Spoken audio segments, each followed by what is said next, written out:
After my husband passed away 2 years ago, my world shifted. There was a hollow silence in the house where laughter used to fill every corner, and days stretched into lonely hours I'd never anticipated. But through it all, there was one constant: my son. Though he was adopted, he was, in every way that counted, my own. He'd always been my joy, but after we lost my husband, he became my rock. In those early days, I often felt like I was holding my breath, waiting for the grief to soften. And in the stillness of that grief, my son was always there. He'd wrap me in warm hugs, listen patiently when I needed to talk, or just quietly share space when silence felt more comforting. His support felt so mature, so deeply kind, that sometimes I'd forget he was only a teenager, still trying to find his own way. As the months passed, our bond grew. With each day, he seemed to fill a space I hadn't expected, his presence soothing me in ways that words couldn't. And as I adjusted to our new lives, I realized that he had, in some small ways, become the comforting presence I used to find in my husband. I felt both grateful and guilty for that realization. I hadn't meant for him to take on such a role, but he had stepped into it so naturally. A few weeks ago, we celebrated his 18th birthday. I still remember the look on his face when he saw the cake I had baked for him. A simple chocolate one, his favorite, decorated with whipped cream and a scattering of strawberries, just the way he liked it. His eyes sparkled with a joy I hadn't seen in a long time, and when he hugged me, it was so heartfelt that I couldn't help but feel overwhelmed. My little boy, now a young man. After the party was over and the guests had left, we found ourselves alone in the living room, surrounded by scattered party decorations and half-empty plates. The quiet was almost soothing. He sat beside me on the couch, his gaze thoughtful, distant. For a moment, I worried that he was feeling the weight of something unspoken, but then he looked at me and smiled. "Thank you, Mom," he said softly, reaching for my hand. "You've done everything for me."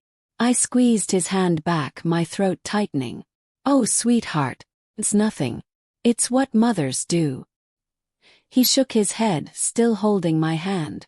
"No, it's more than that. You're everything to me. I don't know where I'd be without you." There was something in his words, a depth of feeling that I wasn't quite prepared for. I knew he loved me, but hearing it so openly, so sincerely, brought tears to my eyes. I brushed them away with a laugh, squeezing his hand again. "Well, you're my rock, you know.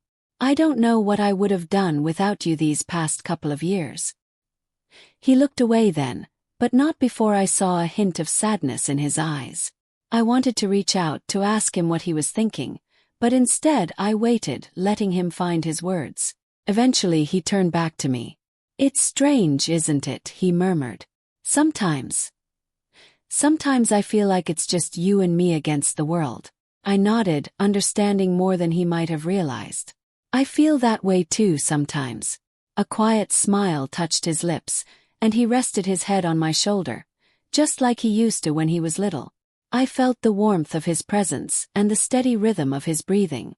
In that moment, it was as if all the loneliness and heartache of the past 2 years melted away, replaced by a deep, unspoken understanding. We were two people who had endured a great loss together and had come out on the other side, closer than ever. As the days passed, I began to notice small changes in him. He was more protective, more attentive, and he'd reach for my hand or lean in for a hug at unexpected times, as if he wanted to remind me that he was still there, that he always would be. I'd catch him watching me sometimes. His eyes filled with a mixture of affection and something else I couldn't quite place, a kind of fierce loyalty, almost. And though he never said anything directly, I could sense that his feelings were more complex than they had been before. One evening, as we were finishing dinner, he looked at me across the table and asked if we could talk. I nodded, a little curious, and we moved to the living room, settling onto the couch. He took a deep breath, his gaze unwavering. "Mom," he began, his voice soft but steady. "I know I'm only 18, but I want you to know that I'll always be here for you, no matter what. I don't want you to ever feel alone again." His words touched me deeply, more than I could express. I reached over, placing a hand on his cheek, smiling through the tears that filled my eyes. "You're such a wonderful son," I whispered. "You've given me more strength than you'll ever know." We sat in silence after that, a warm, comforting silence. I leaned back, letting the closeness of the moment wash over me, and in that quiet, I knew that though life had changed, though I had lost so much, I had also gained something extraordinary. My son was not only my greatest joy but my closest companion, my truest support, and as I looked at him, I knew that together we would be okay. It wasn't a replacement for what I'd lost, but it was something precious in its own right. A deep, abiding love that had grown out of hardship, a love that had saved us both. And as I wrapped him in a warm hug, I whispered a promise to myself that I would cherish this bond, this closeness, for as long as life allowed us to share it. That night, I found myself wide awake, staring into the dark silence of the room. Thoughts of the day swirled around, refusing to let me drift off, leaving a heavy quiet that pressed down on me. Just as I was turning over, hoping a new position might bring sleep, I heard soft footsteps approach down the hallway. I knew the sound immediately. It was my son. He lingered at the doorway for a moment, almost as if he were deciding whether or not to come in. Finally, he crossed the threshold, and without a word, he lay down beside me on the bed. This wasn't entirely unusual. He'd come to me for comfort many times before, especially since we'd lost his father. The closeness had always been a source of solace, for both of us. But tonight something in the air felt different. As he settled beside me, he didn't keep the usual respectful distance. Instead, he moved in closer, wrapping an arm around me. His hand lingered, resting against my side with an unexpected weight, and he shifted his body until we were pressed together in a way that felt unfamiliar. I could feel the warmth of his breath near my neck, steady but somehow different, charged. "Mom," he whispered, his voice low, almost hesitant. There was something in it that I hadn't heard before, an emotion he was holding back. There's something I need to tell you." I waited, unsure of what was coming, but sensing he was struggling with something heavy. He took a deep breath, his hold on me tightening slightly. "I know this is wrong," he started, his voice barely more than a murmur. "But lately I feel different. I know you're my mom, but it's like there's more that I feel for you. And no matter how hard I try, I can't get rid of it." For a moment, I didn't know what to say. His words hung in the air, heavy and raw. He shifted behind me, pulling me closer, his entire body wrapped around mine as he hugged me. I could feel his heart beating, quick and steady, matching my own, and though I tried to make sense of the moment, I found myself just lying there, still and uncertain.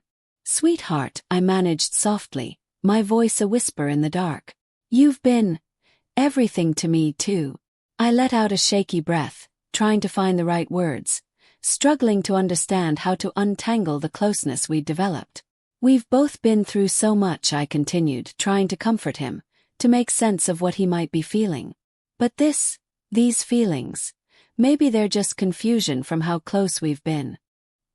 He stayed silent, his arms wrapped firmly around me, almost as if he were afraid to let go.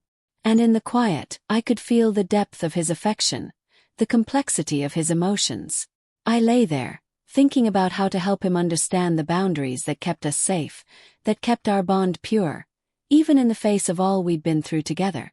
For the rest of the night, I stayed by his side, offering silent support, hoping that this closeness, held in the quiet honesty of the night, would bring him comfort and clarity. And as I lay there, I found myself hoping that, in time, he'd find peace in knowing how much he was loved, in the way that mattered most. It was a moment so filled with emotion that it seemed to pulse through the room, heavy and thick, as though the air itself had become something tangible. As he continued to hold me, his hand found its way to my hair, gently smoothing it, his fingers tracing along each strand with a tenderness that sent a warmth through me, unbidden yet comforting.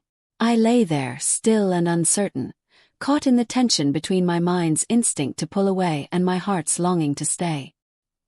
He began to stroke my back, his movements slow and careful, like he was afraid I might stop him. I was frozen, caught somewhere between disbelief and the overwhelming tenderness of the moment. It had been so long since I'd felt that kind of closeness. Years since I'd been held, cared for in that way. I told myself it was the simple comfort I craved, the feeling of being held, of being close to someone who cared so deeply.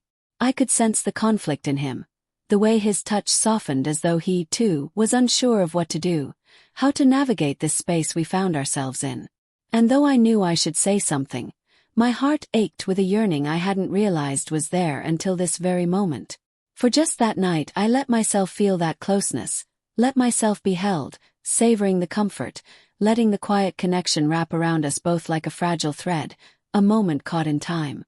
As dawn began to break, the light slowly casting shadows across the room, I knew we would both need to find words, to draw the lines that would guide us back to where we'd been.